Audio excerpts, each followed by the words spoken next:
Hello everyone, welcome back to the channel. आज हम करने वाले कर चले हम फिदा। ये कैफ़ी आज़मी जी ने ये कविता लिखी है। और ये जो कविता है ये सैनिक के बारे में जिसके प्राण निकलने वाले हैं। और वो मरने से पहले, जो सैनिक है वो मरने से पहले देशवासियों को जो है एक आखिरी संदेश दे रहा है। ठीक है, उसके प्राण जाने वाले हैं लेकिन वो फिर भी देशवासियों को संदेश दे रहा है। अब देखते हो क्या संदेश दे रहा है। कर चले हम फिदा जानो तन साथियों। यहाँ पे जो सैनिक है वो कहना चाहता है कि वो अपने प्राण त्यागने वाला है। मतलब त्यागा नहीं है, ऑफकोर्स बात है, वो बोल रहा है यानी उसको त्यागा नहीं है उसने प्राण। तो यहाँ पे सैनिक जो है वो कहते हैं कि कर चले हम फिदा, यानी कि सैनिक जो है वो देशवासी को कहता है कि वह अपने प्राणों को त्यागने वाला है। जानो तन साथियों, साथियों का मतलब यहाँ पे देशवासियों है। तो वहाँ पे वो कहना चाहता है कि वो अपने मन तन प्राण वो सब कुछ त्याग रहा है। अब तुम्हारे हवाले वतन साथियों। सैनिक बोलता है कि वह अपने प्राणों को त्यागने वाला है और अब देश की रक्षा की जिम्मेदारी उसने देशवासियों को दे दी है।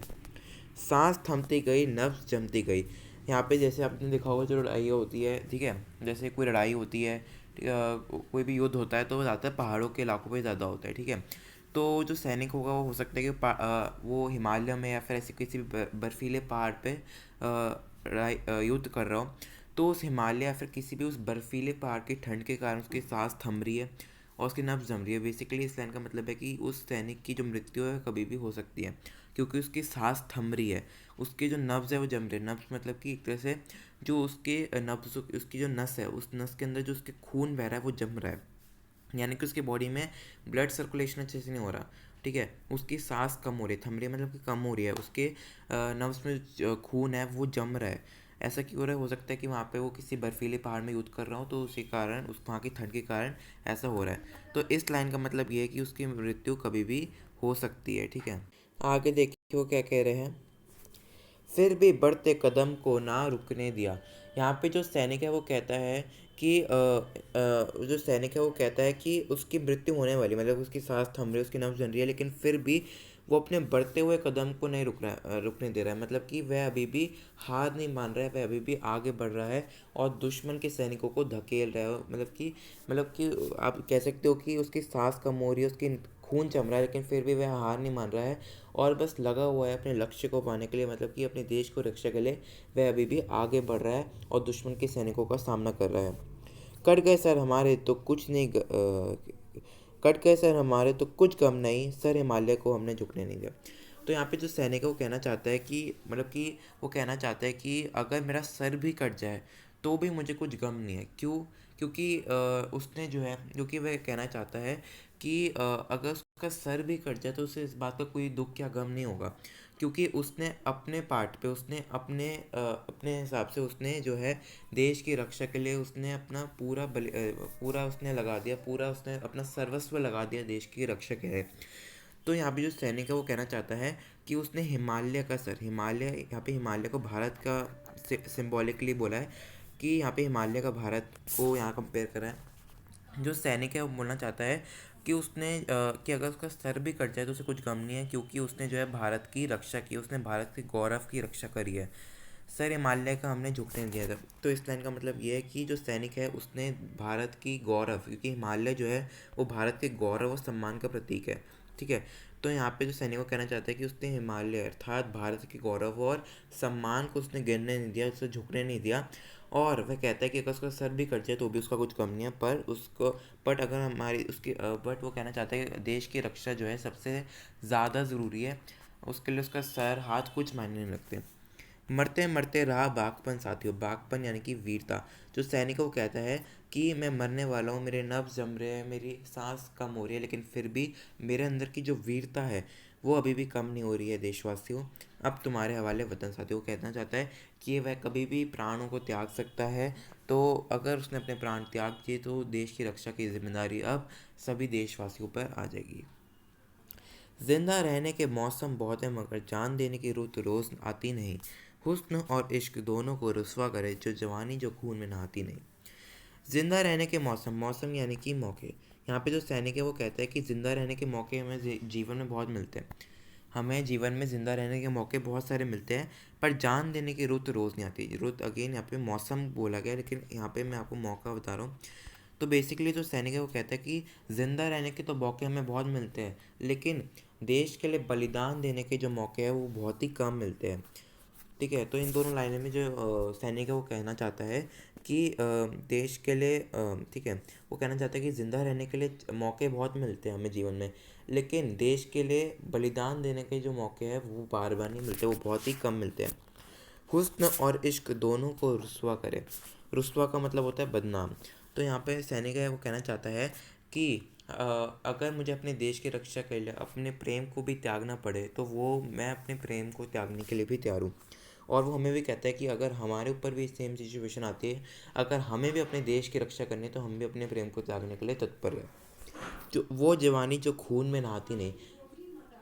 यहाँ पे जो सैनिक है वो कहना चाहता है कि वो जवानी कि जितने भी युवक है वो सब, अब जो सैनिक है वो सब युवकों और युवतियों को कहता है कि तुम्हारी जो जवानी है वो अगर देश के काम ना है तो वो जवानी किसी काम नहीं है। मतलब कि वो कहना चाहते हैं कि अगर तुम्हारी जवानी, अगर तुम अपनी जवानी को देश के नाम ना करोगे, तुम इस जवानी को देश के लिए समर्पण ना करो तो तुम्हारी जवानी किसी काम नहीं है।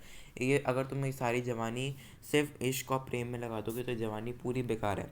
हमें अपनी जवानी जो है वो देश के लिए लगानी चाहिए और देश की रक्षा के लिए, उस चाहे हमें खून क्यों ना बहाने पड़े, यह जवानी तभी जवानी कहलाएगी जब वो देश के खून के बहाने के काम आए। ठीक है, और हमें अगर मौका मिले तो हमें, और अगर हमें देश की रक्षा के लिए अगर हमें अपना प्रेम क्यों ना त्यागना पड़े तो हम उसके लिए भी हमें तैयार रहना चाहिए। आज धरती बनी है दुल्हन साथियों, आज धरती बनी, एक सेकंड, आज धरती बनी है दुल्हन साथियों, अब तुम्हारे हवाले वतन साथियों।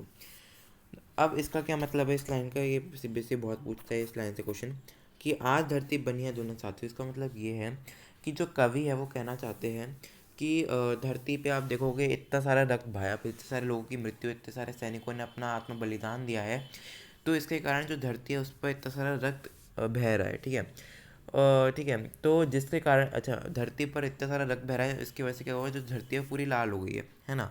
तो मतलब कि उस धरती, वो पूरी धरती लाल हो गई, तो मानो ऐसा लग रहा है कि एक दुल्हन ने जो है, जिस तरह से एक दुल्हन ने जो है लाल रंग का जो एक जोड़ा पहन रखा है, ठीक उसी तरह से लग रहा है कि जो धरती है उसके ऊपर जो लाल रंग है उसको देखकर ऐसा लग रहा है कि एक दुल्हन का जोड़ा हो। ठीक है, तो धरती पर इतना रक्त बह रहा था जिसके कारण वह लाल हो गई थी। इतना मतलब कि इतने सारे सैनिकों ने अपने शहीद हुए थे, उस इतने सारे सैनिक कि जिसके कारण क्या हुआ, पूरी धरती पे से लाल लाल रक्त बह रहा था। इसके कारण जो धरती है वो पूरी लाल दिख रही थी। ऐसा लगता है मानो धरती ने लाल रंग वो दुल्हन का जोड़ा पहना है। मतलब कि ऐसा लग रहा था कि जो धरती है उसने लाल रंग का जोड़ा पहन रखा है, बिल्कुल दुल्हन की तरह। ठीक है, या फिर इसका एक और मतलब निकल सकता है, इसका मतलब एक और ये निकल सकता है कि जिस तरह से एक स्वयंवर में राजा जो है अपनी रानी अपने, जिस तरह स्वयंवर में जो राजा है वो अपने प्रेमिकाओं को पाने के लिए जान तक देने के लिए तैयार रहते हैं। ठीक है, सब कुछ करने के लिए तैयार रहते हैं। ठीक है, ठीक उसी तरह जो सैनिक है वो भी अपनी धरती को रक्षा के लिए, धरती की रक्षा के लिए वह अपना सब कुछ देने के लिए तैयार है। तो उसके दो मीनिंग निकलते हैं। पहला क्या है कि धरती जब सैनिक शहीद होते हैं तो पूरी धरती जो है लाल हो जाती है सैनिक के खून से। तो ऐसा लगता है कि ऐसा लगता है कि दुल्हन ने जोड़ा पहन रखा हो उस धरती को लाल देखते हुए। ठीक है, दूसरा ये है कि जिस तरह से राजा जो है अपनी प्रेमिका को पाने के लिए स्वयंवर में सब कुछ देने के लिए तैयार हो जाते हैं, ठीक उसी तरह सैनिक भी अपने देश की रक्षा के लिए अपना सब कुछ देने के लिए तैयार हो जाते हैं। ठीक है, रहा कुर्बानियों की नाव वीरान हो, तुम सजाते ही रहना नए काफिले, फतेह का जश्न इस जश्न के बाद है, ज़िंदगी मौत से मिल रहे गले। अब यहाँ पे जो कवि कैफ़ी आज़मी है वो कहते हैं कि रहा कुर्बानियों की ना वीरान हो। इसमें वो कहना चाहते हैं कि जो हमारे देश में जो बलिदान देने वालों की जो संख्या है वो कभी भी कम नहीं होनी चाहिए। कुर्बानी यानी कि बलिदान देने वालों की संख्या, वीरान यानी कि कम। वो कहना चाहते हैं कैफ़ी आज़मी कि हमारे देश में देश की रक्षा के लिए जो कुर्बानी देने वालों की जो संख्या है वो कभी भी कम नहीं होनी चाहिए। देश के लिए मरने मिटने वालों की संख्या कभी भी कम नहीं होनी चाहिए। तुम सजाते ही रहना नए काफ़िले। कवि कैफ़ी आज़मी कहते हैं कि तुम नए नए काफ़िले, काफ़िले मतलब एक यात्रा, बेसिकली अगेन वो यहाँ पे ये कहना चाहते हैं कि तुम सजाते ही रहना नए काफ़िले, मतलब वो कहना चाहते हैं कि हमेशा हमें देश के बलिदान के लिए, मतलब कि देश की रक्षा के लिए हमें बलिदान देने के लिए हमें हमेशा तैयार रहना चाहिए। ठीक है, बलिदान देने वालों की संख्या कभी कम नहीं होनी चाहिए। फ़तेह का जश्न इस जश्न के बाद है, ज़िंदगी मौत से मिल रही है गले। अब यहाँ पे जो सैनिक है वो यहाँ पे वो कहता है कि फ़तेह का जश्न, फ़तेह यानी कि जीत का जश्न, इस जश्न के बाद, इसका मतलब यहाँ पे मौत है। तो वो कहना, यहाँ पे जो सैनिक है वो कहना चाहता है कि असली जीत का जो जश्न है वह मृत्यु के बाद ही मिलता है। यानी कि जो सैनिक है वो कहना चाहता है कि मैंने अपने प्राण बलिदान कर दिया, मैंने अपने प्राणों का, और मेरी मृत्यु के बाद ही जो है असली जीत का जश्न होगा। ठीक है, मतलब वो कहना चाहता है कि जब मेरी मृत्यु होगी तो उसके बाद ही जो है असली जीत का जश्न होगा। ठीक है, ज़िंदगी मौत से मिल रही है गले, तो वहाँ पे वो कहना चाहता है कि मेरी मृत्यु कभी भी हो सकती है, लेकिन मुझे इस बात की सुख है कि मेरी मृत्यु के बाद जो असली जीत का जश्न है वो बनाया जाएगा। ठीक है, और वह ये संदेश देता है कि जो राह है कुर्बानियों की वो कभी भी कम नहीं होनी चाहिए, यानी कि बलिदान देने वालों की संख्या कभी भी कम नहीं होनी चाहिए। बांध लो अपने सर से कफन साथ हुई है, एक मुहावरा है।